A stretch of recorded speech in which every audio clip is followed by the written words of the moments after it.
Yeah. Check. Y'all might be high. Check your mic.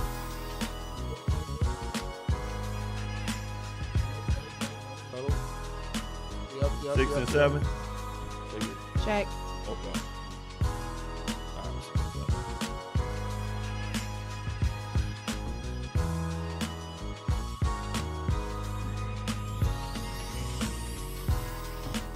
Check.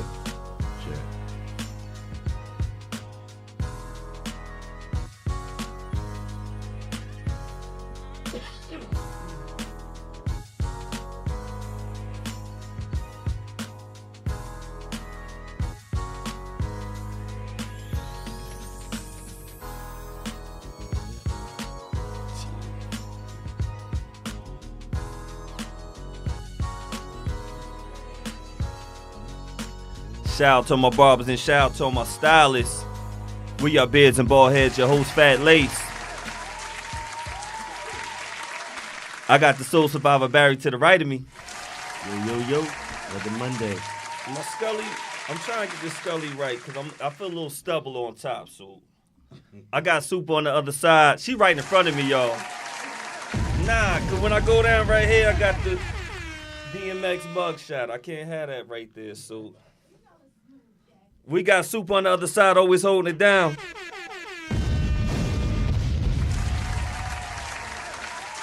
Another Monday. Yes, sir. B, I'm happy to be here.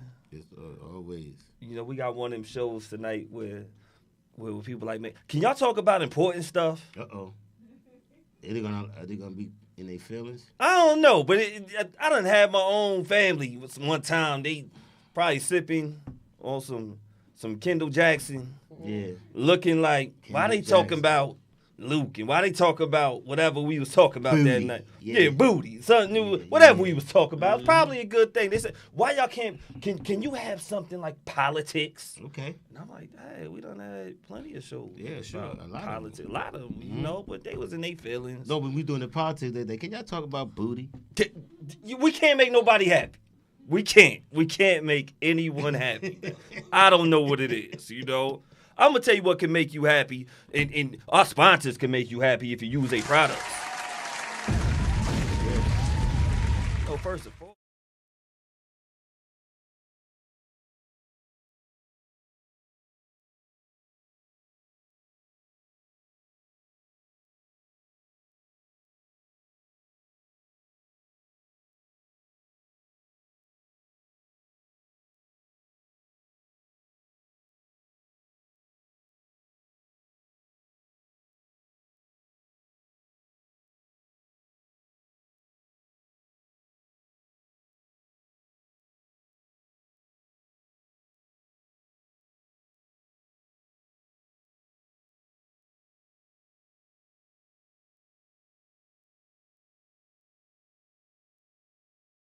she out there. That exfoliate. Oh, you get a point for exfoliate there, B. I like that right there. You know, we love Big Gannick. Shout out to the whole Big Gannick's team. Shout out to Jahari.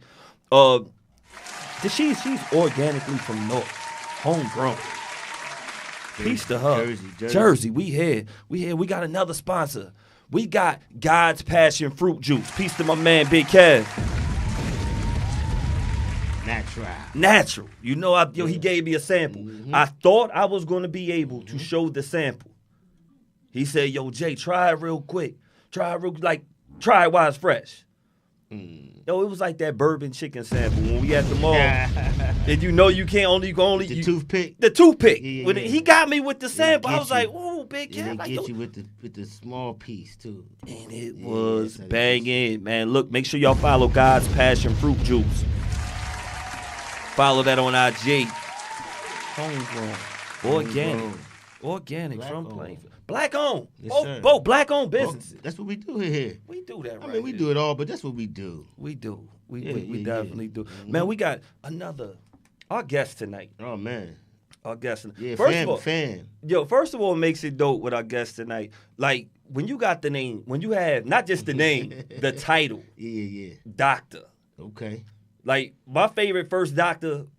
Can you guess who my favorite first doctor was? Oh, Man, Dr. J. Dr. J. There you go, B. Because my name is Jason. Yeah. So it's nothing like, Of course. Dr. J. I kind of figured that. Yeah, you already it know. wasn't Like, hard to figure that Dr. one out. J. And then you had the other next one was Dr. Huxtable. Because look, we talking about black families. Yeah. We talking about how he was, man. No doubt. Then you had like Dr. Dre's, and it was nothing like to have doctors. Yeah, doctors. That's a big thing. We got a doctor on. Yes. I think it's our first doctor that we have had on. I think so. Yeah. Homegrown, organic, Yeah. from Plainfield. She's so amazing. First of all, shout out to her brother. Shout out to my man Squirt Dog. He's in the building tonight. That's the fan. We want to give him a shout out because he said, look, he didn't even say too much. He just said one little thing. I said, boom. I said the little thing that I said back to him. He's a friend of the show, family. I love that man right there. I love the family. Yeah. His sister is so amazing. Dope. His sister is so amazing. He has an amazing family. Lovely. And we were talking about politics last week, baby. We were talking about the importance of politics. How some people just say, "Oh man, if it ain't Trump, it don't matter. Trump and Obama, it stops right there." Right. We both were focusing on the power of the local vote when people want to have to change their own neighborhood. Right. The people who you have to vote for, and a lot of people aren't educated enough. No, just that it's not. I don't know. I think it's not on TV. People don't see it in their faces, and some people just figure, oh well, my vote ain't gonna matter. And it does. It does. It definitely does. Mm-hmm. And we have an amazing woman who's going to be running for.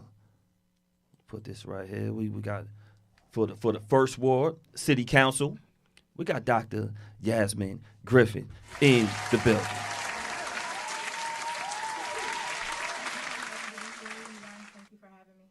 Thank you for coming through. Thank you. Thank you for coming through tonight.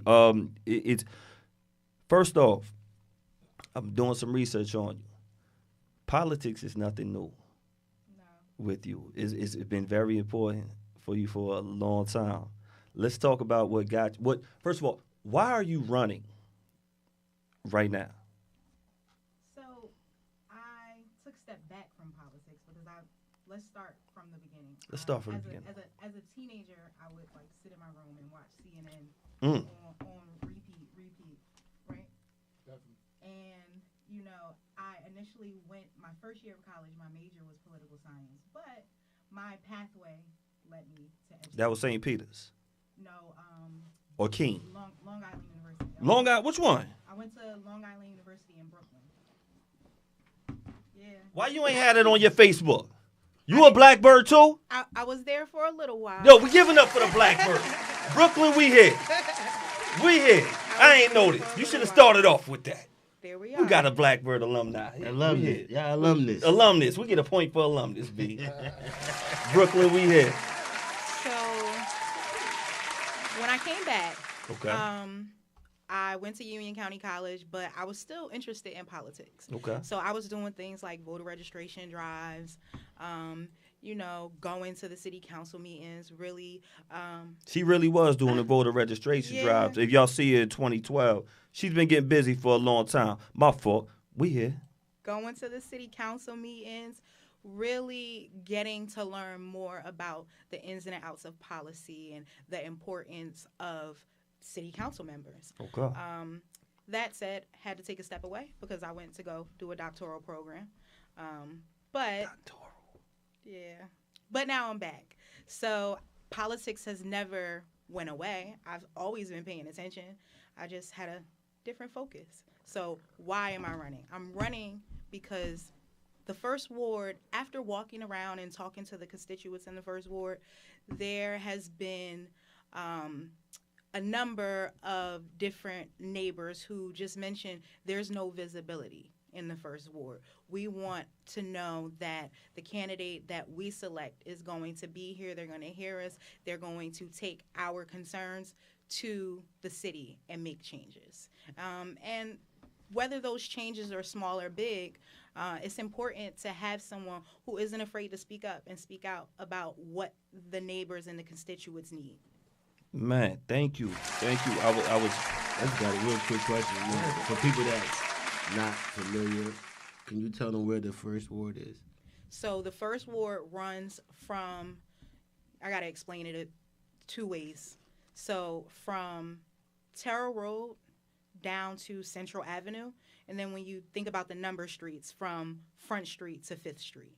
Okay. It's a big Just majority. want people to know, because a lot of people don't know what their wards are. I'm not trying to be funny, but just don't know. No, you're A lot of people absolutely just right. don't know how far they, because Plainfield is broken up in sections. A lot of people don't understand that, or they haven't been paying attention. So Actually being out and talking to people, a lot of people have no idea how the wards are broken down. So that was a great question. right.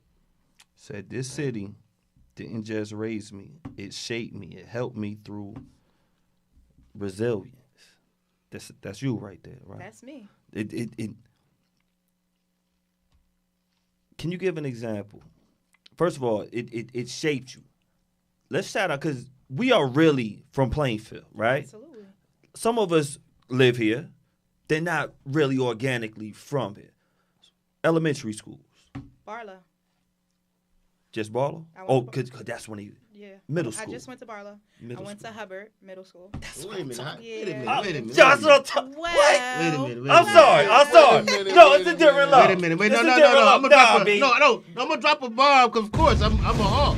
Yes. Okay. But I'm just saying, how'd you go from Barlow? So during that time, and I still lived in the first ward when I went to Hubbard, but during that time we had schools of choices. Ah, remember that. And I sing, or I used to sing, so I decided to go to Hubbard to be in the performing arts. School of Remember choice. that. It's before they got pies and all that Now stuff. they had the Mavis Brown. What they had, all the different schools. And my mom was a teacher there. Let's talk about Okay. So I was at Hubbard while my mom was a teacher there. Talk about shape, right? That was shaping.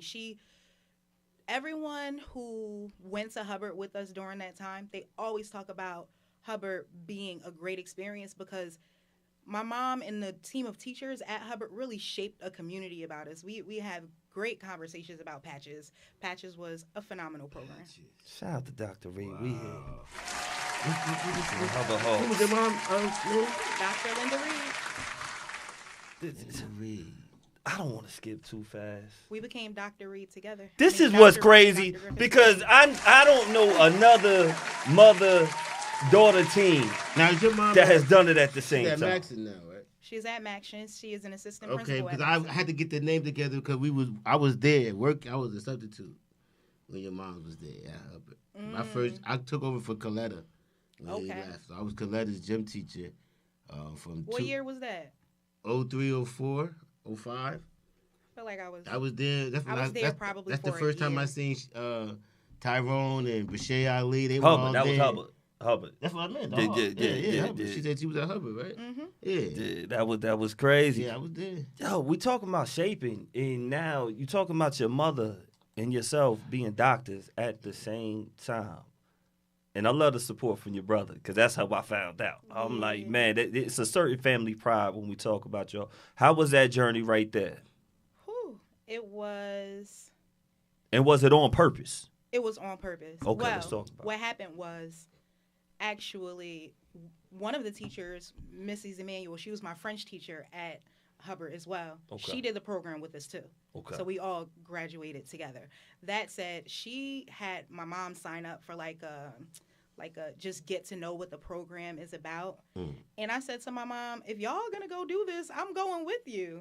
You're not gonna leave me out of doing a doctoral program. So we went and we started the journey, and there, I will say, it was a very hard.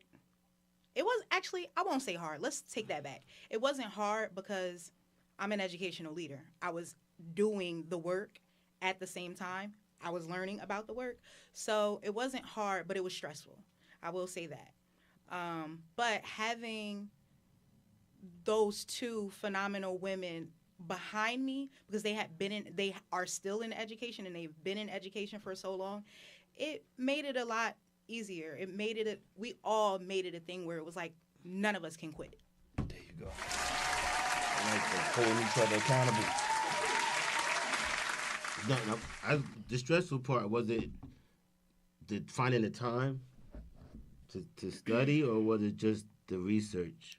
So actually, the first part of the program was it was smooth sailing because we were just going to class and talking about things that we were doing in our day to day work time. But when we stopped going to class, when we stopped the coursework and we started writing our dissertations, that was done really independently, and it was more so about making sure that we managed our time appropriately. No one was reaching out to us to say, "Hey, where are you at with this chapter?" So we had to make sure that we were moving at an appropriate pace. So that was the stressful part, writing the dissertation. Okay. And also holding like our chairs accountable because I mean, people who have doctorate degrees, your doctorate degree is not as pressing in the moment when you're in your program, but you have to hold them accountable. You kind of got to press up on them and say, "Hey, I'm ready to move on. Did you read that?" Wow. So Okay. but then the other part about it was you didn't want to push too hard because those are the people who could make or break you. Those are the people who could slow this process down for you. So it was, I would say political in nature, where you had to really figure out how to engage with your professors. I see what you mean. Thank you. That's a part people probably never even thought about. They thought about, hey, I'm just smart. I did all the answers, and here I am. No, you have to work it. You got to get to the most important part. Get to that dissertation. A lot of people work through the coursework and they never finish that dissertation. They never finish that That's part. that's a good advice. So bringing it home. Yep, like you said, stay the course. Stay up on them, y'all. Stay the course. You graduated from Hubbard Hall. Yeah, First off, if it's right, do it. We are super proud of you with that. Then in 2004, you entered Plainfield High School. I think you was a freshman around that time, and I'm reading a quote from you. I think it was about 2017, and in 2017 you said one of the best things about attending Plainfield High School in 2004 was that you met Joel Plummer. Joel Plummer is alumni here.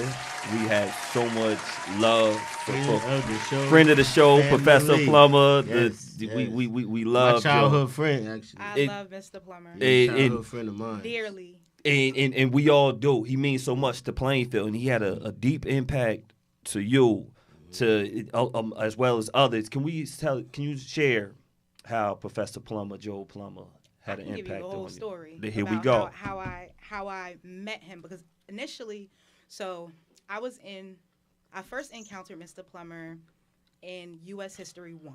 Okay. But I wasn't in his class initially, and I was in someone else's class. I won't mention the teacher's name, but the teacher was not the best teacher. Okay. So I advocated for myself with my mom to have my class changed, and I was transferred into Mr. Plummer's class maybe mid-year. And the difference between the two classes, stark difference. I felt like Mr. Plummer cared about teaching us not just U.S. history, but the truth about U.S. history. And that is something that really, truthfully, I think that my love for politics probably started then. You said you shaped me to be an engaged American citizen, and I appreciate you. Because then I went on to be in his African American history class. Okay. One of the best classes at Plainfield High School during that time. Seriously. The way he shaped the curriculum in that class, it really, and not just for his African American students, but it really gave a full picture of not just the civil rights movement, but the very, very key, important times in history. Like, one of my favorite units was when he pulled out the DJ equipment. Yeah. The hip-hop unit. Mm-hmm. And it was just a phenomenal way to get students up and engaged and learning. We really despise that he made us take notes, but to this day, those notes that I took in that class stick with me. Talk about it. Yeah. You know, the thing about Joel, like, growing up with him, his entire family, they're very smart. His father, his mother, his brother, I think is a state trooper, sheriff. But they're all of them. And I know the way he grew up, and he stuck his neck out teaching you guys the stuff that he was teaching you. Yeah. Because they definitely didn't want him to say some of the things that he was saying. And he did it anyway. They created that African American class to give him some leeway, because he could have really went deep with it, but that gave him some leeway to talk about without getting in trouble, I would say. Because it wasn't about playing field. It was about the curriculum. And they said, you got to stay on this. You can't go left, you can't go right. Stay on this. And he was like, nah, I can't. In good conscience, I can't do it. I know too much information to give these kids. So he stuck his neck out for him, and like I said, to me he's a teaching legend out here. And I don't think he gets credit, but I still don't think it's enough. That class definitely shaped. A lot of people say what you're saying. A lot of people do. A lot of people in your grade and beyond all talk about him. Even the way, I would say, during the Black Lives Matter movement, I was out protesting. I was at the protest. I would run into him at protests, but I credit that to him and the things that he opened our eyes up to in that African American history class. Best class ever. I want to say it was the best class that I took at Plainfield High School. He's a documentarian, and he's picking pictures not just to take pictures. Yes. This is he's making a museum. This is history. These pictures will be seen in the archives for years. Absolutely. After we're all gone, his pictures are going to be here, documenting probably some of the craziest and the most influential times we've had. And he's still doing it. I ain't talking about just sports. People don't understand. Like you said, he's everywhere. He's writing books. I'm so excited to see. I'm always excited to see what he's doing next. Right. Yes. Joe, we cooking up for you. All right, but let's back to you. Amazing family. We're talking about Joe's family. Yeah. Come from an amazing family as well.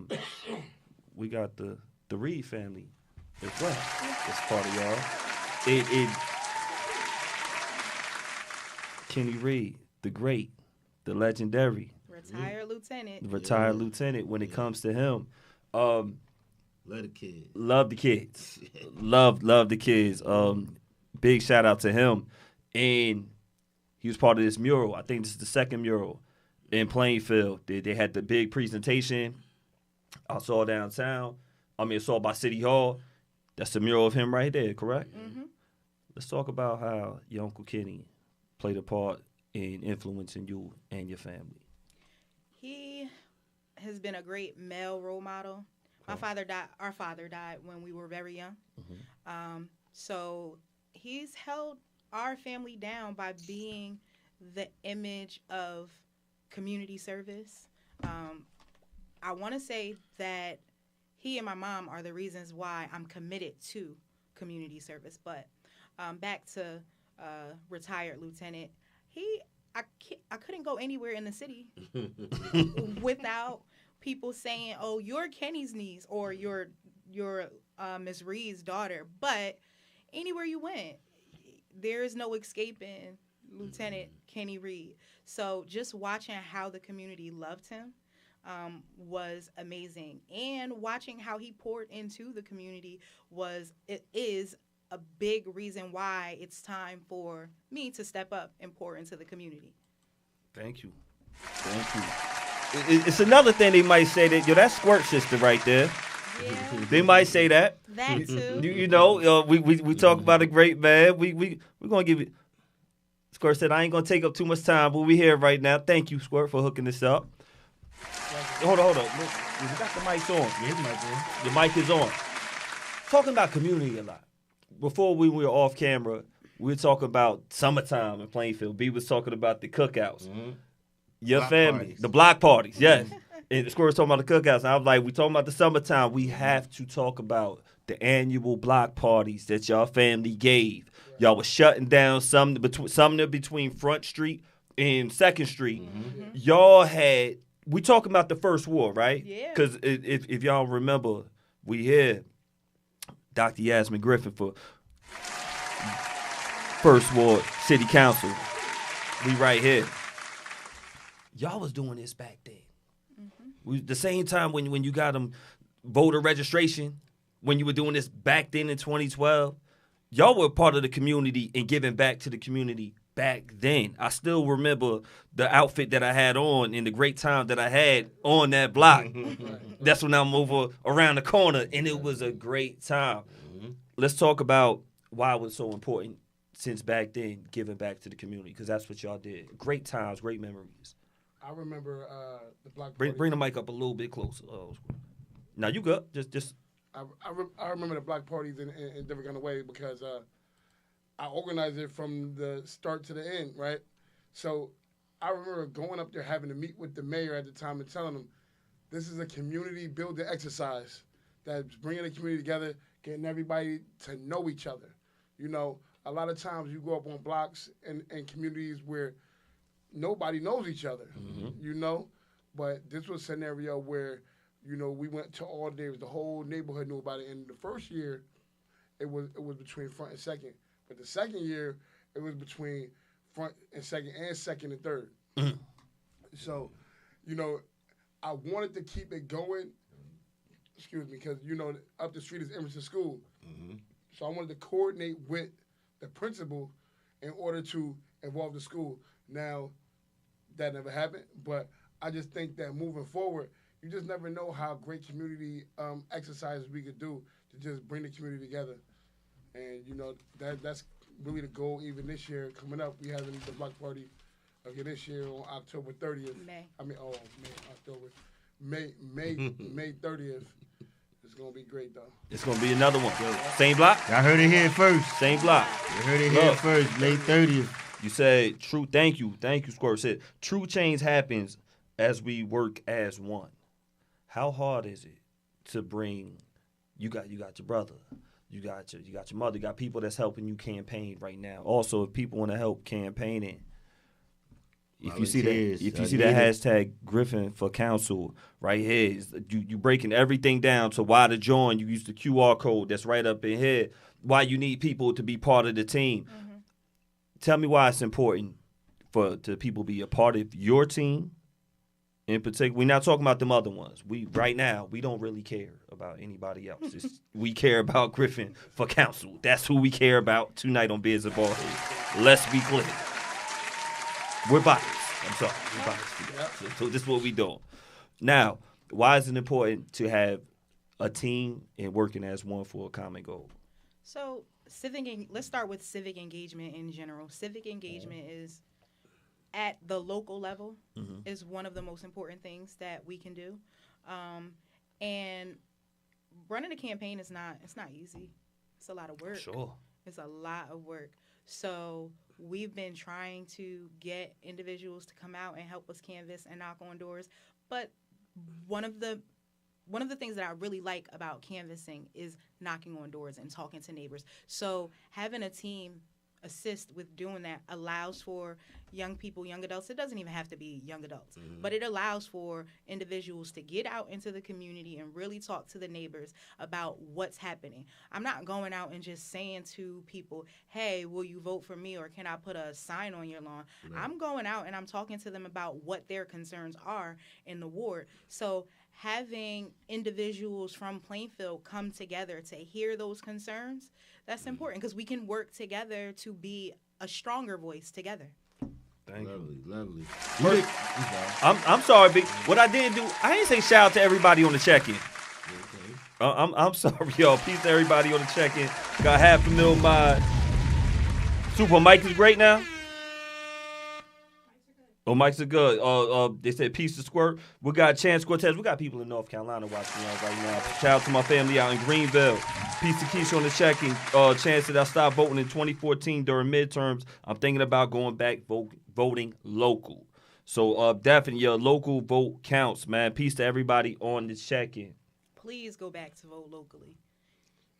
Let's make voting cool again. The question I was going to have was, this is even for me, does Plainfield have a forum where the candidates are all basically a debate? Not even a debate, but just a forum talking about what your agendas are. Do they have that? Absolutely. Where people can actually sit down and listen to all of you speak and then make their decision? Every single election cycle, there are forums. I forget what the organization is that does it. But there's a number of organizations that host it. I'm almost certain that sometimes, not, I think all the time, the NAACP hosts a forum, but it's not really a debate. They That's why I didn't call want it to a call forum. it that. But I don't know when the upcoming forums for this election is, but I'll be there. But I think that would be really good for people to go and actually see you and hear what you have to say with the others, because I think some people will be like, oh, I don't know what I'm going to do. I don't know her, blah, blah, blah. You know, some people not paying attention to what's going on in town, and they just go with a name. You know how that goes? I'm looking forward to So I think it would be forums. good. Because I said, it's from what I'm hearing you now, I think you would rip. I think you're ripping. I'm just saying, because you're putting you're putting together your terms, and you're not stumbling over your words. You're making sense, and if people listen to you, I think, like you said, to get the volunteers out, to get the young kids out, you know, the high school kids, the middle school kids to come out. I remember doing flyers for Me too. his grandfather Wow. when he was. I remember we were all over the place. So he made us believe why we was handing out these flyers. Right. The money didn't hurt either, but the pizza and the money at the end. the $10 didn't hurt. $10. I remember getting. You know what I mean? But I'm Mr. just Cousin saying, D. when you hand out the flyers, you didn't say, like she said, just vote for me. We had a slogan like, yeah, vote for him, and this is what he's trying to do. Because they would ask you. Yeah. People that really know, they were like, well, what do you know about him? And we knew because they would talk to us before we went out. Right. So when they would ask us certain questions, think about it. We're like 11 and 12-year-olds being asked questions, and they're looking at us like, you know the answer. Yeah. And Give me that flyer. And this You know what I mean? This is also a different time where Yeah. you couldn't resort to your cell phone. Right. You know. You had to get out. It was like street team. Yes. Door to door. I'm hoping that as our college students who are away, and they're coming back, their semesters are ending, I'm hoping that we'll get an influx of young adults who are eager to participate and volunteer. Eduardo, I'm sending you right over there. Do you think people are scared to get into politics? Absolutely. You think That's that's the Racia piece to Timmy. Politics can be, what's the word? It can be scary because sometimes it gets a bit chaotic, and people attack people. So I think that people want to stand on the fence and not really outwardly engage. Even if they do vote, I think that a lot of people are holding back in Plainfield. I think that a lot of people are holding back their support. You believe in the pressure vote? What do you mean? People who feel like they have to vote a certain way because of who they are and the position that they hold. I think that's definitely happening. Absolutely. Absolutely. What do we do about that? That's difficult. I don't know. Man, I look, all that on the fence stuff, you gotta pick a side. Gotta pick a side. You know, because in reality, you going in the ballot and you picking who what is it? 1E for Dr. Yasmin? Yes. Yeah. Vote 1E. Vote 1E. So that's the side. Well, I just hope that people listen during the forums or listen to the different sides and make the right decision for what's going to be the best for not just the first ward, but for Plainfield in general. Why do people feel politicians have to be perfect? I'm listening. First of all, one of the campaigns that you had, I think it was on IG, on your IG squirt, and it had Jay-Z on it. Right. And I loved it. It was like, I'm not here to be second best. I'm like, that's what I'm talking about. Yeah, we here for a landslide. We here to rock out. We're here to get busy. Right. We look at a Jay-Z. He talks about his past. He sold drugs. He talks about it clearly. He talks about infidelity on his wife, on his records, clearly. And a lot of it gets erased. He's not into politics, but a lot of stuff gets erased because of his money. And because they equal that to be success. So sometimes they don't judge him on stuff that he has done in his past or what he might do in his present. He might want to party. He might want to be just out and about amongst the people. He is not above I feel Jay-Z says through his records. Sometimes they look at politicians where they feel, no, almost like how they look at pastors. Like, you're the politician. You can't do this. You can't do that. You're not human. And yes, you are human. The pastors scream that all the time that they're humans. They do. And it still goes over some people's head. So just for the people whose head it might go over, like, is it hard for you to still be you? Do you feel like you have to tread water certain times at this time right now? Because if you say this, the voters might go this way. If you post this, maybe how you really feel, the vote might swing another way.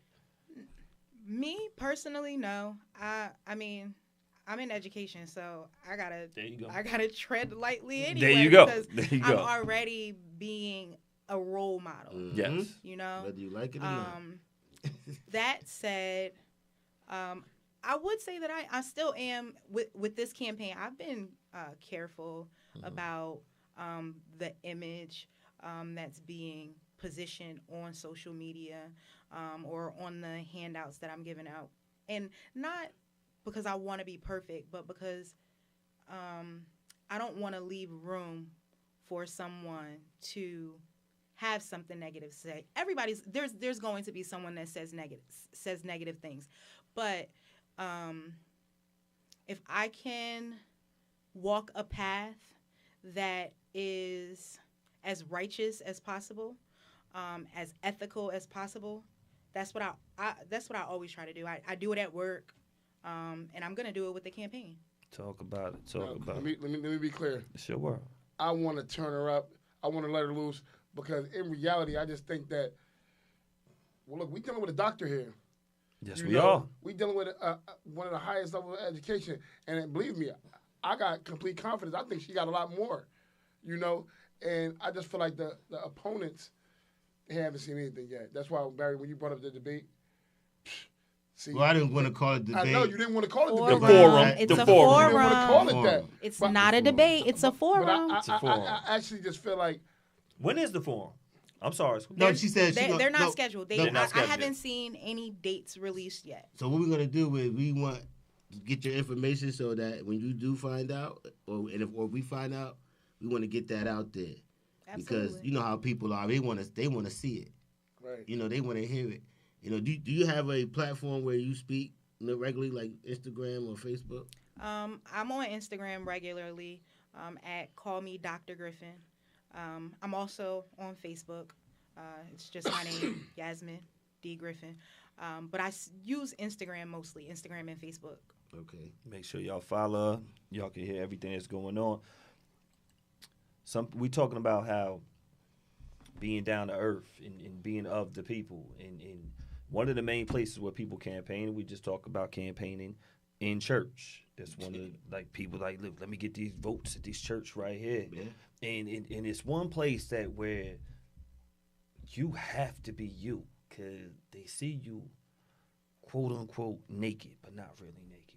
We start off this show, shout out to the barbers and shout out to all the hairstylists, because that is a place where a lot of people can be themselves. Right. I ran into your mother at the shop the other day, and she at Ali. Shout out to Ali, because my boy James is my barber in the back, and I'm like, man.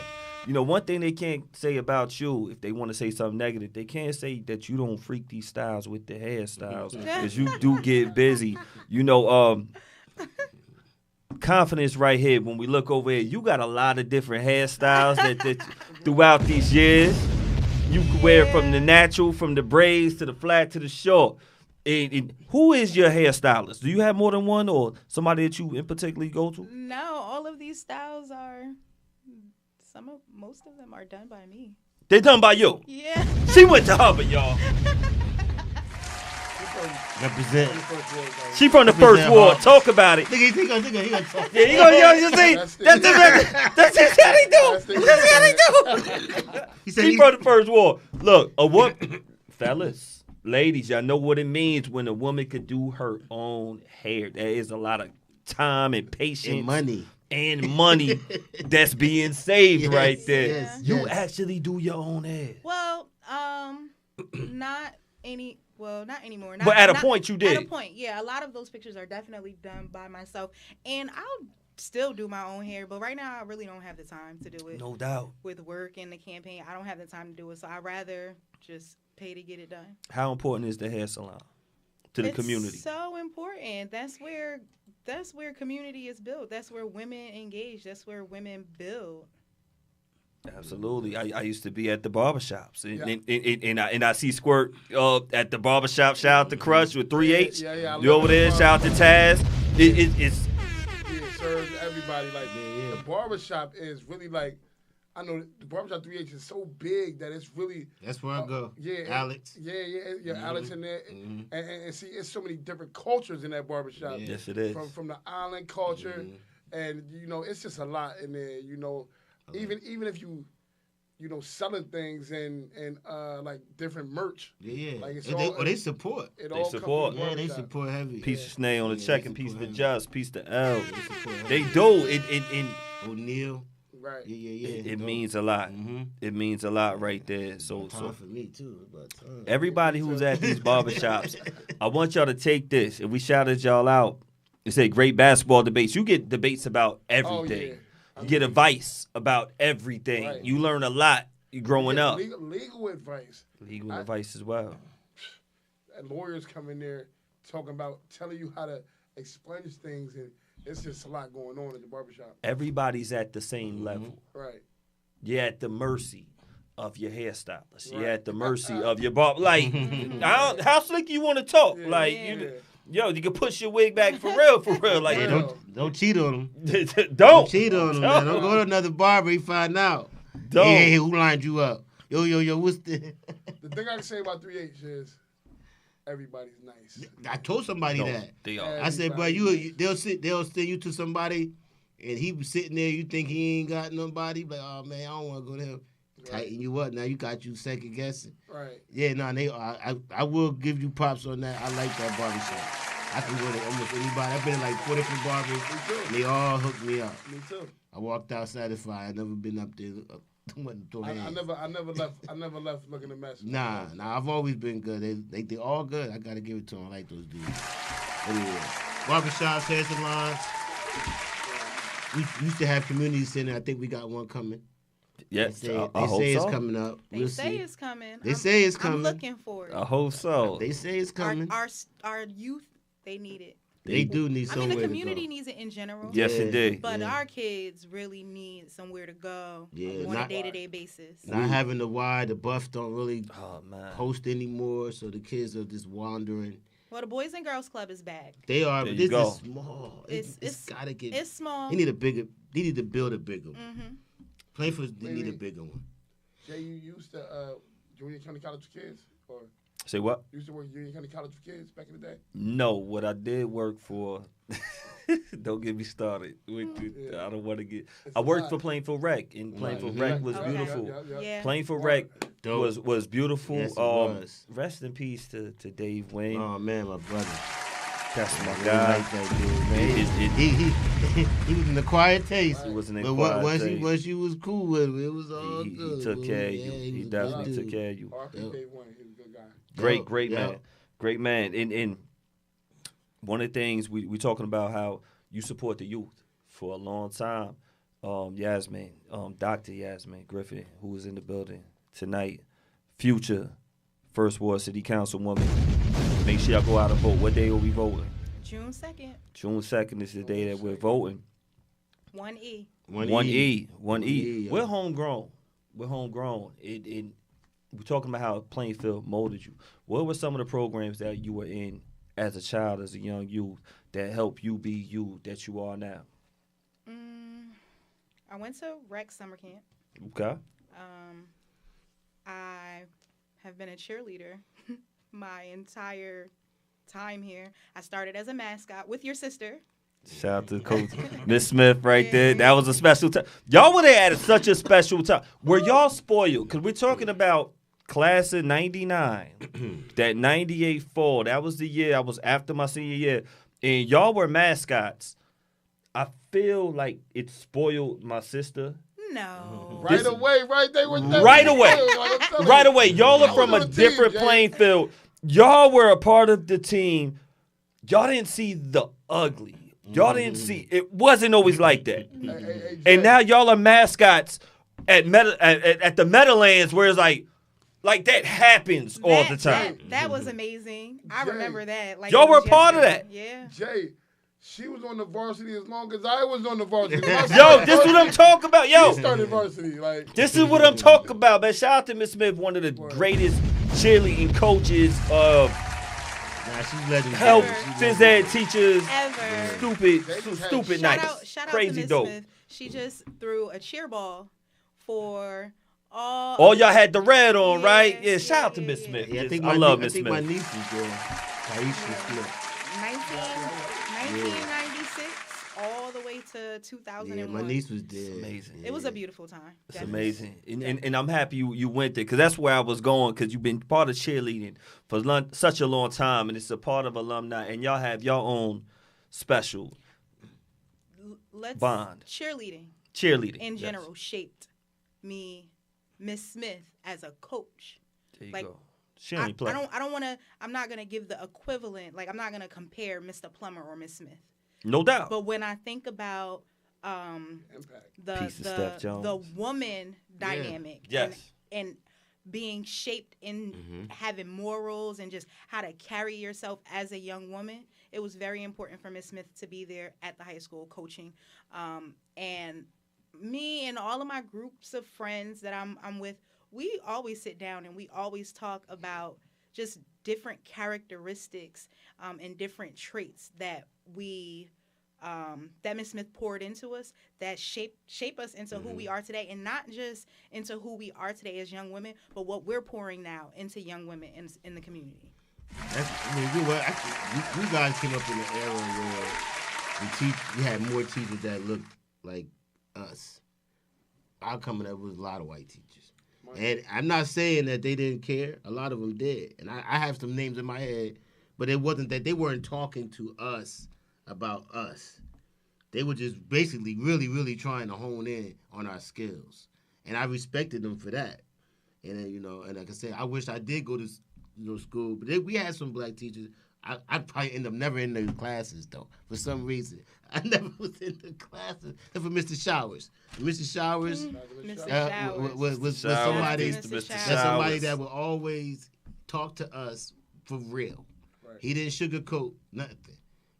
Miss Johnson was another one. So we had some teachers, but they didn't go deep into like the teachers that y'all had, because I think they were more like renegades. Like, we're gonna talk about the stuff we ain't supposed to talk about. No doubt. I got a few teachers that was really important. Miss Celestin and Miss Hembry. Yeah, Miss Hembry, yeah. Shout out to Miss Hembry. My man Samad. $500,000 on the check right now. Everybody knows. Piece of Coach Meat. But I didn't. She wasn't when I was in school. She wasn't there. Yeah. I ain't gonna lie. One of the teachers that influenced us, it was Miss Wallman. Yeah, Miss Wallman was major. Miss Wallman was so real with us, yo. Mr. Rob. She said this world ain't gonna give y'all nothing. Yeah, Miss Wallman she was used to talk to us like that. Yeah, Miss Wallman was great. She her husband was cool. And the one thing about Miss Wallman is that she, as far as writing, she didn't. It wasn't no short. She held us to a high standard as far as writing. And she exposed to different books. Yeah. That's why I say I had to name her, because she always sticks in my head. And every time I saw her, she gave me a hug, because she was like, "You one of my best students," because I love English. Yeah. I was writing books back in high school. I love the English department. Climates, Mr. Climates, Mr. Cavalier. Oh, man. Mr. Cavalier. Cav was my guy. Cav was my guy. Bodybuilder. Yo, yeah, he got busy and had the rollie. Like, the way you could connect with him. Yasmin, Dr. Yasmin, I got to say the doctor. I get excited when I say the doctor part. Say the doctor. She worked hard for that. Your students for over these years. What's that one thing or the few things about you that make you connect with them as an educator? We're like, no, she got that thing that I automatically gravitate to. So first, before I answer that question, I was listening to you guys list off all of these phenomenal teachers, and I want to say that all of the teachers that you named, starting from, we started with Mr. Plummer to Miss Smith and everybody that you named. I've watched them, and I've watched how they interacted with students. And I want to say that that is at the foundation of who I am as an educator because of them. Like watching them, watching to see how they poured into all of us is number one why I decided to come into education and stay in education. But that said, can you repeat your question? I don't remember what I just said. She made your answer was so Nah, dope. It was a good question too. No, you got No, why? What's that thing about you, or your personality, your character traits that makes these students gravitate towards you? Because you have that glow. Because I'm real. Ooh, talk that. Because I'm real. Because I'm from here. You know, I don't lead with I'm from here. First, let's say this. Sometimes you look at that last name and say, "Who your mama? Yeah. Who your uncle? Absolutely.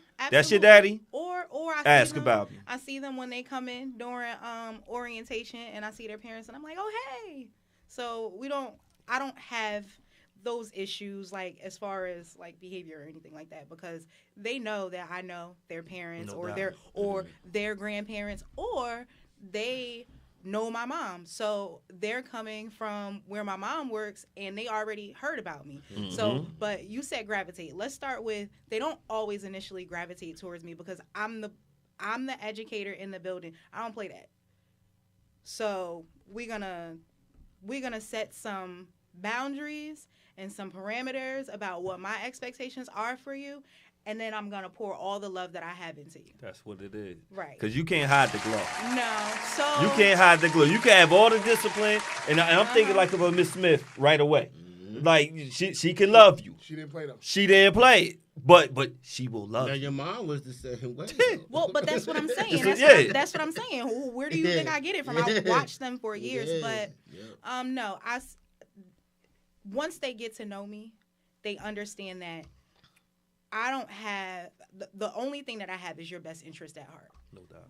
The only reason why, well, not the only reason, but one of the reasons why I'm showing up here is because, and I always say this, I have worked with my colleagues to build a school that I wanted to be able to attend when I was a student in Plainfield. So I hold myself to a standard because I was them 17 years ago. You ain't got to say all that. Did she pause the mathematics? She's like, I ain't rounding that all the way off, right? But no, I work really, really hard to make sure that they are afforded opportunities that I maybe wasn't always afforded. So I would say me being real and them knowing at the foundation of everything that I do, it's love. It's because I care for you and because I want to see everybody go on and be phenomenal and great. I got you. I got one last question. I know we get it quick. What is the main thing you want to see, not just in Plainfield, but just particularly for your ward? And second part of the question is, do you collaborate with any other council people and other wards to all of y'all link this thing together? So the main thing that I won't say the main thing because there are a number of different campaign platform points that I have. Mm-hmm. But as we look around Ward 1, there's a lot of development coming up. We have these luxury apartments coming up and the mixed-use properties at the rentals at the bottom that are not being used for retail.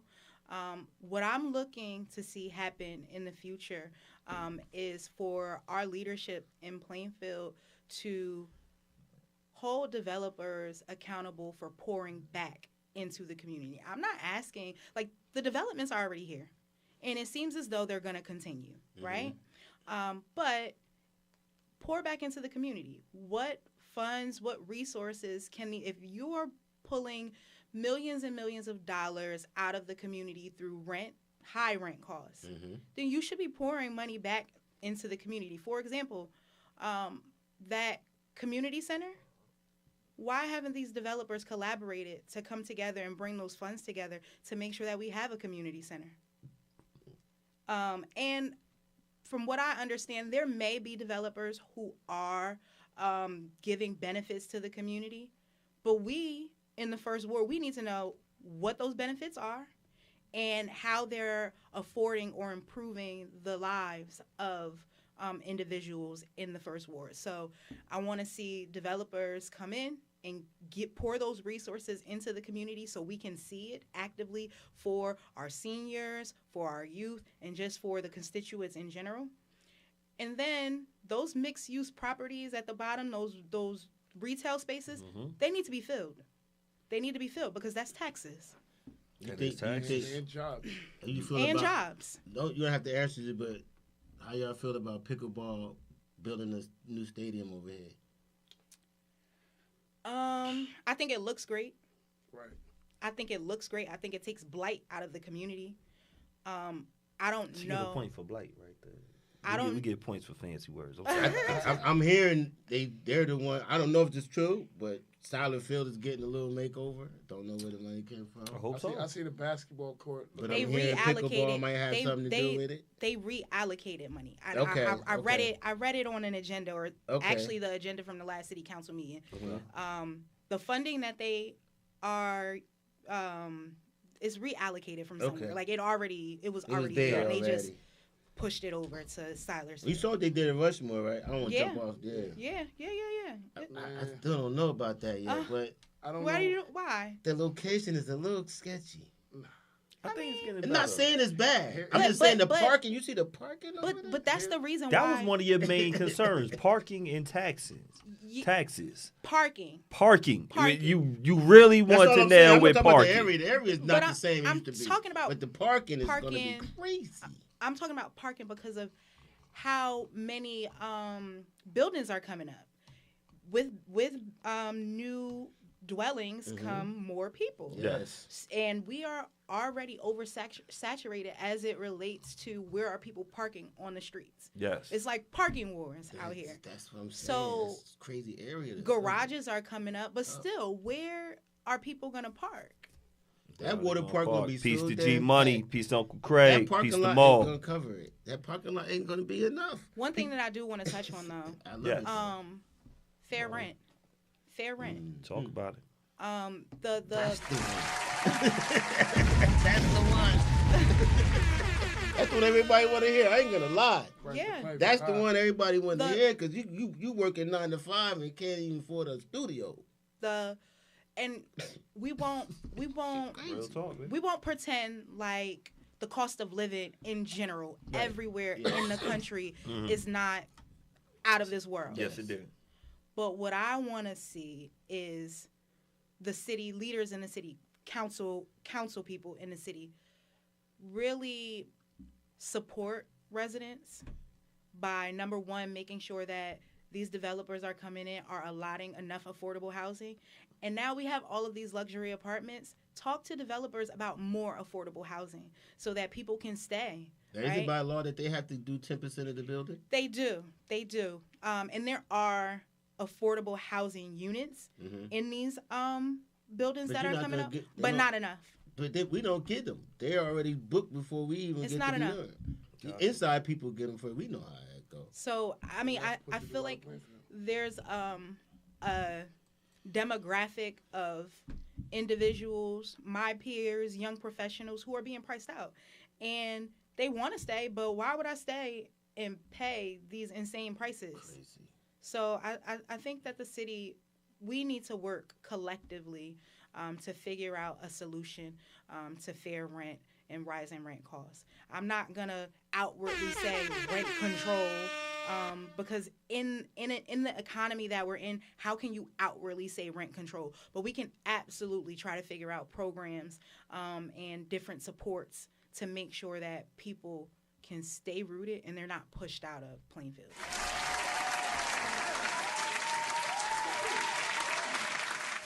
June 2nd is the day. June 2nd. June 1/8. 2nd is the day. Before we get to June 2nd, you have this right here, right up here. Can we explain what's going on? So we are looking for volunteers to come out and canvass for us. We canvass every single day. Monday through Sunday, 5 during the week we're out 5:30 to about 8 o'clock, and then on the weekend we get out at about 1 or 2 o'clock, and we're out until about 4 or 6. We need boots on the ground. Yes. I need to knock on every single door in the first ward.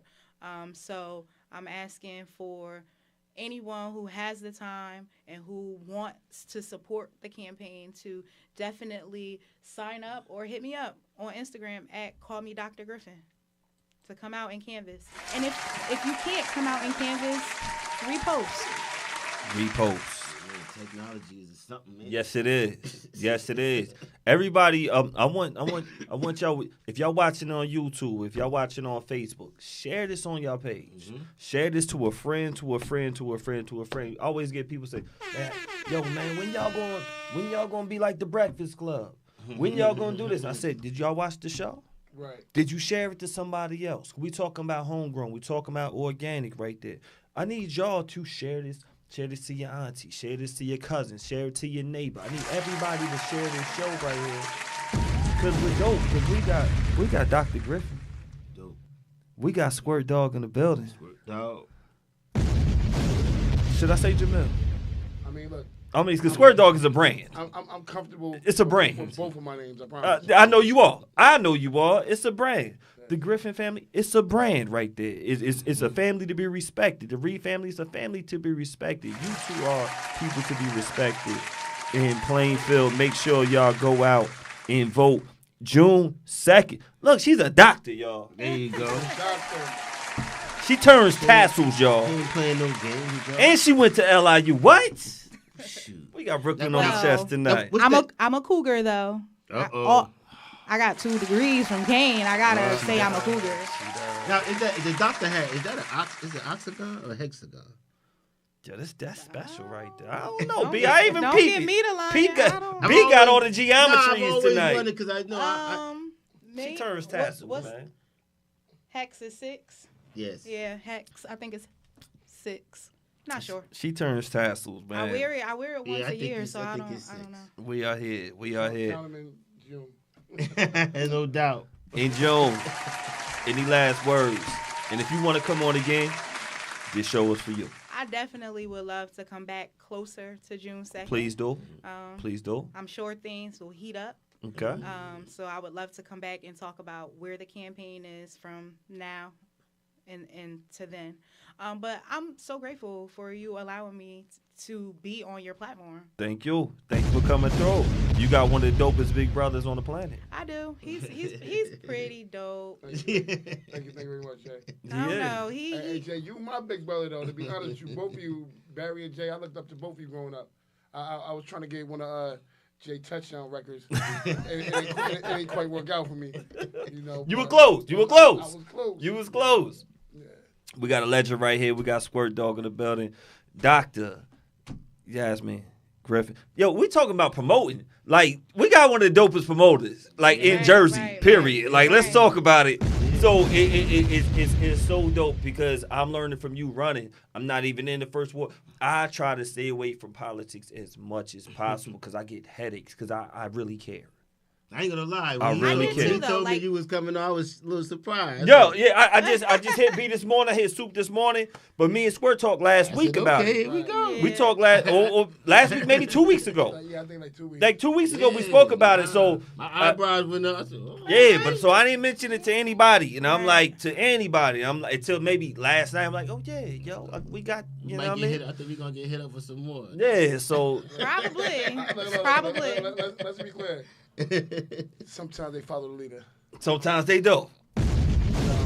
Sometimes they do. But I think we have another interview that's coming up with one of your colleagues, DJ Storm and Norman. Okay. Peace in general. Dope. Keep it with the family. Yeah. Keep it with the family. Look, man, we are rocking with the best. Shout out to the whole BKS1 Radio family. Definitely. Tomorrow we got the Al Show. Yeah. Peace to Queen B, peace to Toya. Mm-hmm. Any last words that you want to shout out to anybody? Plainfield, Ward 1. Ward 1, we I here. need y'all to get out and vote on June 2nd. We are here. Get out and vote, Plainfield. 1E. Y'all know about it. If y'all want to follow, if y'all want to support, all the information is right here. Make sure y'all lock in. We are Beards and Baldheads. We're going to see y'all next week. Thank y'all. Make sure y'all share this right here, y'all.